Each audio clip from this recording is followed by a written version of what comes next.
So last class we did the first quadrant. Today we're going to go ahead and finish filling out our unit circle to get the second quadrant, third, and fourth quadrant done.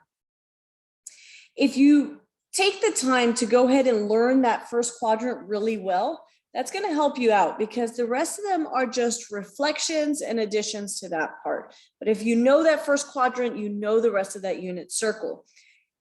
And you've got to know this really well. We're going to use it quite a bit in pre-cal, and then you're going to use it again in calculus. All right, so let's look at what we've got here so far. We've got this first quadrant filled out. This second quadrant here is a reflection across that y-axis. If you remember from all the functions that we've reflected, when you reflect across the y,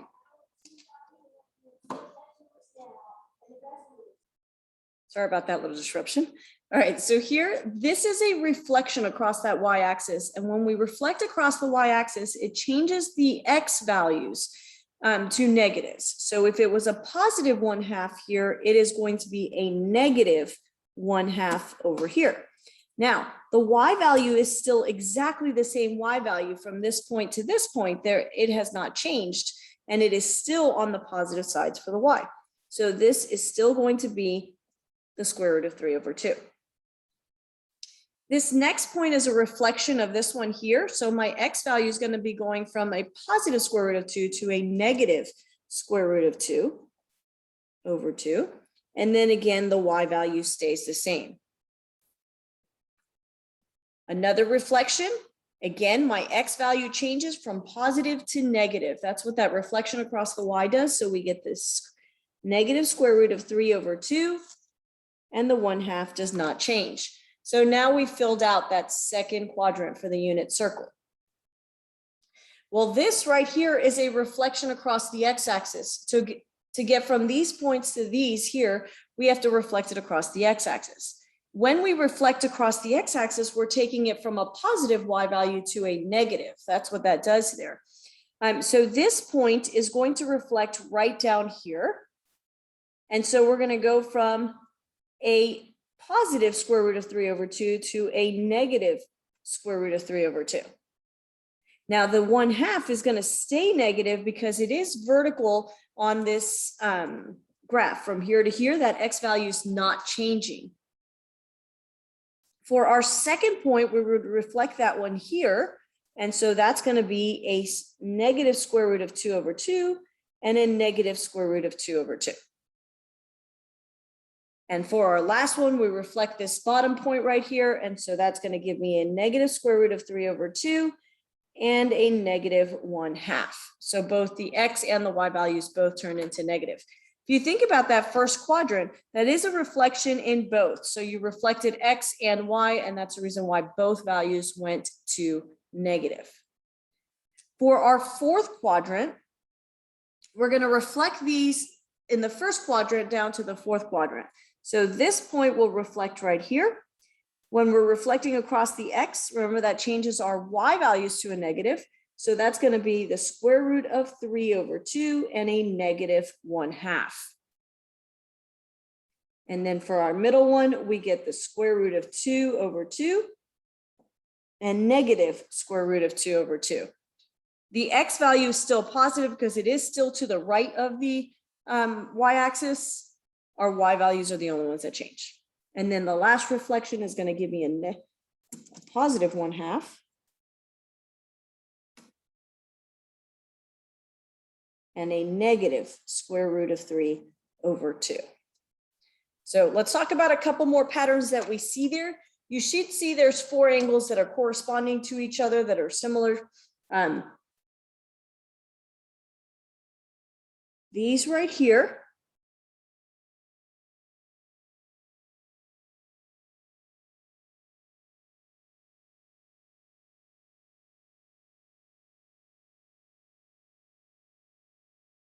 And these two correspond to each other. Those 4 on our unit circle correspond to each other. They have the same points. The only thing that changes is the negative sign.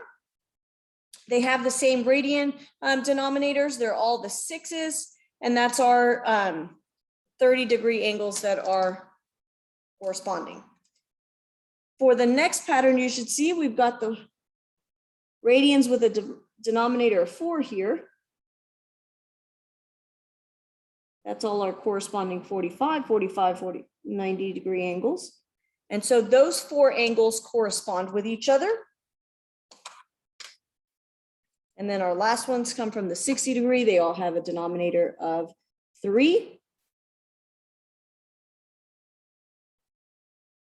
And they all have the same point. The only difference is the negative signs. So those are some patterns that you want to recognize as you're filling out this entire circle. Again, you have to know all of it. You should know the degrees, you should know the radians, you should know the points.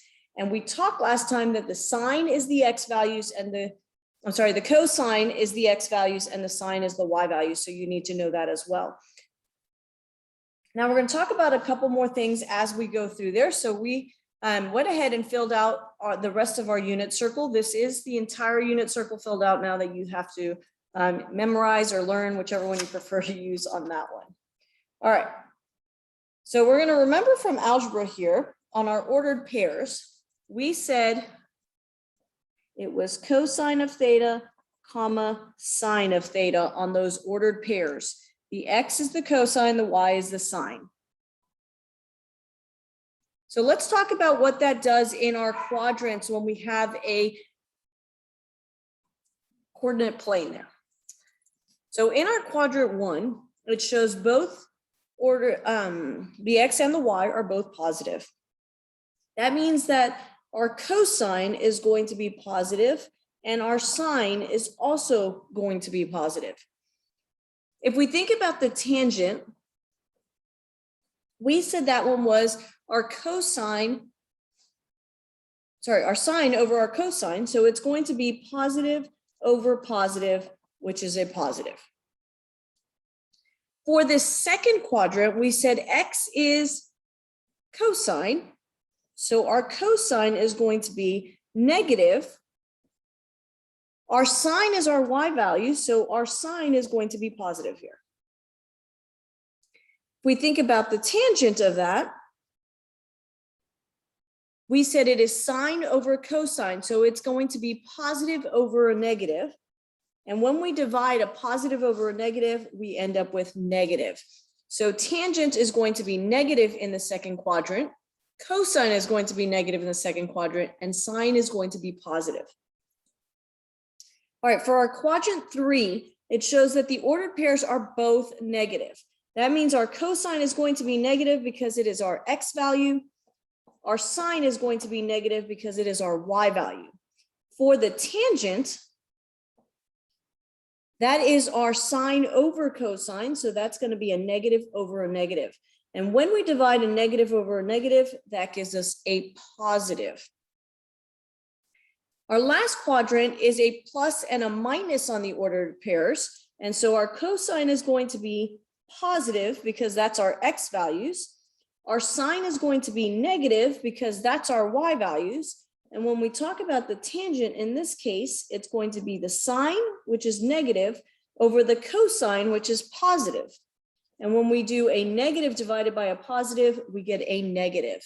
So our tangent is going to be negative on that one. It says, this tells me that in quadrant 1, both sine and cosine are positive and the tangent is positive. In quadrant 2, the cosine is negative and the sine is positive. In quadrant 3, the cosine is negative and the sine is negative. And in quadrant 4, the cosine is positive and the sine is negative. All right. So we're going to talk about, it says, can you make a conjecture there regarding the tangent? We kind of did that already as we talked about it in the coordinate plane up there. But we are going to talk about a little trick to remember where they're positive.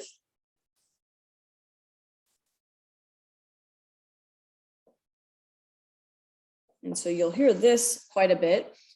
This right here tells us where each one of them is positive. So the trick says all students take calculus. all students take calculus. So it goes in the same order that your quadrants go. So quadrant 1 is all, quadrant 2 is students, quadrant 3 is take, and quadrant 4 is calculus.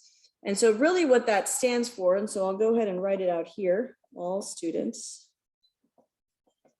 take calculus, stands for all of them are positive there.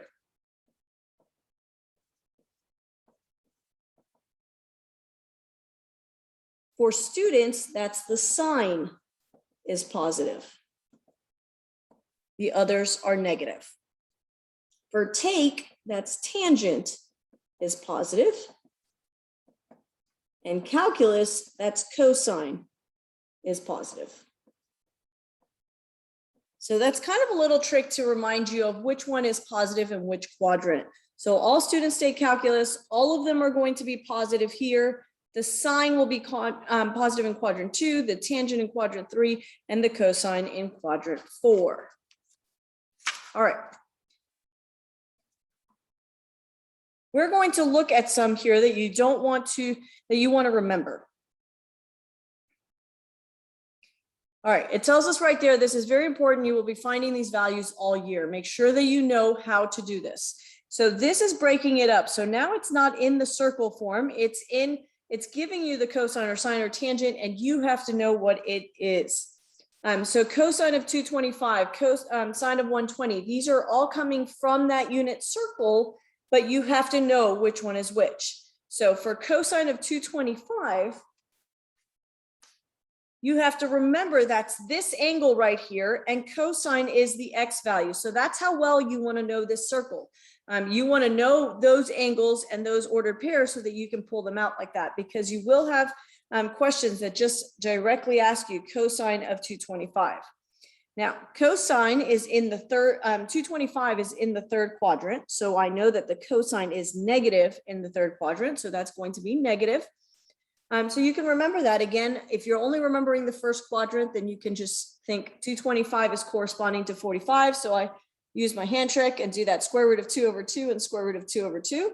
Cosine is the x value, so it'd be the square root of 2 over 2.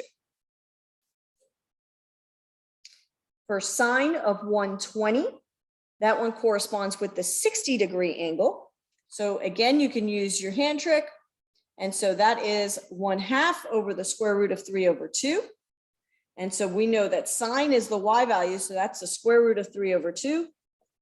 And then I just need to think about 120 is in which quadrant? Well, that's in the second quadrant, and sine is positive, so I would leave it like that.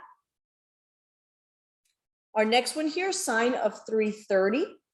That is one of the ones that correspond with our 30 degrees. So I would do the 30 degrees. We are looking for sine, so we're looking for the y value. So that's this one right here, 1 over 2.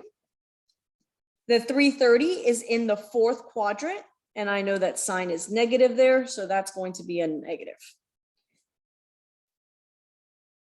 I'm going to cut over here to the ones that are in radians so we can think about those. So 3 pi over 4, that's one of my 45-degree angles. So I would use this one here. That's the square root of 2 over the square root of 2. For cosine, it's my x, so it's the square root of 2 over 2. I think about that, and that is in the second quadrant. Cosine is negative in the second quadrant, so I need to put a negative there. So that's what we're doing when we're learning this unit circle, is making sure that we can answer these questions at all times. 5 pi over 3. That corresponds with my 60-degree. I'm looking for the sine.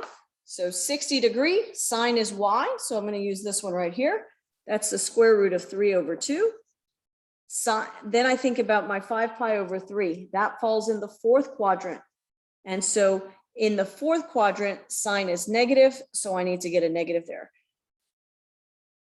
We'll do one more together. The 7 pi over 6. 7 pi over 6 is corresponding to my 30-degree angle. So 30 degrees. We are looking for the cosine, which is the x value. So that is the square root of 3 over 2. 7 pi over 6, that falls in my third quadrant, and cosine is negative in my third quadrant. So it's going to be negative square root of 3 over 2. Go ahead and pause the video and then try these and then come back and check to see if you've got them correct. All right, so these were some tangent ones. They were a little bit more challenging, but let's go ahead and look at that. So the tangent of 45, that is our sine over our cosine. So we do the square root of 2 over 2, the square root of 2 over 2. Anything divided by itself is just 1. The tangent of 150, we're looking at one of our 30-degree angles, and we're putting our y over our x. So this would be 1/2 over the square root of 3 over 2. Remember, we keep change flip, so that would give us 1 over the square root of 3. And we do not leave that without rationalizing. So we multiply times the square root of 3 on both. So we get square root of 3 over 3. Now 150 is in my second quadrant. And so I know that my cosine is negative there. So I do need to get a negative root 3 over 3. For tangent of 240, that's going to be one of the 60 degrees. If I'm using the left hand here, we do our y values over our x. So we're going to get the square root of 3 over 2 over 1 over 2. We keep change flip. So the 2's are going to cancel out and we get the square root of 3. 240 is in my third quadrant. And I know that tangent is positive in the third quadrant. So that's what it's going to stay at. For 5 pi over 4, that is going to be my root 2 over 2 over root 2 over 2. That is going to be equal to 1 since they're the same. 5 pi over 4 is in the third quadrant, and we know that tangent is positive there, so that stays as 1. 5 pi over 3, that's going to be in my fourth quadrant. And so we want to set that up. Its corresponding angle is going to be the 60 degree. I do my y over my x, so that's going to be the square root of 3 over 2 over 1 over 2. I keep change flip, and so we get the square root of 3. 5 pi over 3 is in the fourth quadrant, and so tangent is negative there, so that's going to be a negative. You want to make sure you go back and make sure that you've got the correct sign with those. So once you have come up with your angles, make sure that you get the correct sign for it. And then the tangent of pi over 2, that is 1 over 0, which is undefined. The last thing we're going to talk about is reference angles. A reference angle is the acute angle formed between the terminal side of theta and the nearest x-axis. They are positive and acute. And we use these to do our trig functions. So we're going to talk about some reference angles here. So here is my coordinate plane. The first thing I want to think about, 7 pi over 9, is which quadrant that's in. And so 7/9 of a pi would fall in the second quadrant. So this is my terminal side. Remember, initial side is the one that starts here on 0. My terminal side is where it ends. So this right here is theta. The reference angle says it is the acute angle formed between the terminal side and the nearest x-axis. That means this right here is what we would look at. That's the angle we would look at. And I wrote it as a line here, but I really should have had my angle mark. And so we refer to that as theta with the little prime symbol on top there. So that would be my reference angle. Okay, to figure that out, we think about right here on pi would be 9 over 9 pi if we're breaking it into 9 pieces. So again, those fractions is what hurts people in these radians. So we've got 7 pi over 9. We know that right here it's 9 pi over 9. So this angle would be our 2 pi over 9 that gets us there. So this would be 2 pi over 9 would be the reference angle. If you subtract that, 9 over 9 minus the 7 is where we get this 2. I think with degrees, students like it better. So let's talk about that one. 105 degrees, again, is in our second quadrant. Because this is 0, this is 90, this is 180. So 105 would fall in the second quadrant. Now, this right here is our reference angle, the smaller angle that's made closest to the x-axis.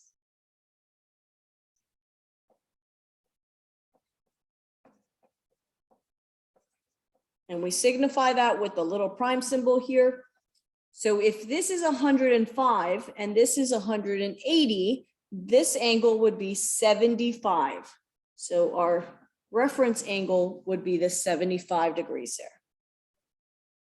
All right, at 11 pi over 8, that's going to be in our third quadrant. So that's our theta right there. This right here, since it's got a denominator of 8, this right here would be 8 pi over 8, which is the same thing as 1 pi, but we got a common denominator. So our reference angle, which is this one,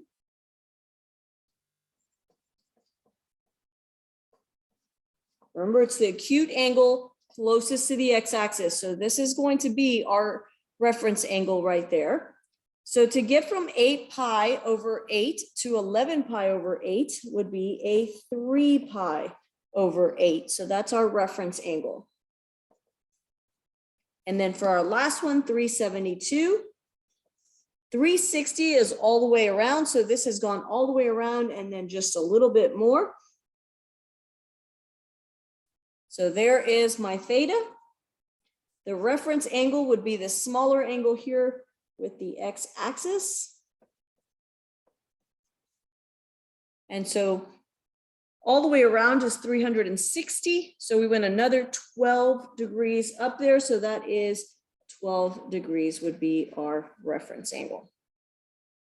We use reference angles for trig quite a bit. So we just wanted to make sure you guys learn those as well. So today we completed our unit circle. Make sure that you learn it really well, that you know all of the different parts from it. You will be asked to fill out the unit circle the way it is here, to where you have to fill out the degrees, the radians, and the ordered pairs. You will also be asked questions like this, so you've got to know the unit circle well enough to be able to answer the coordinates just asked 1 or 2 of the different angles.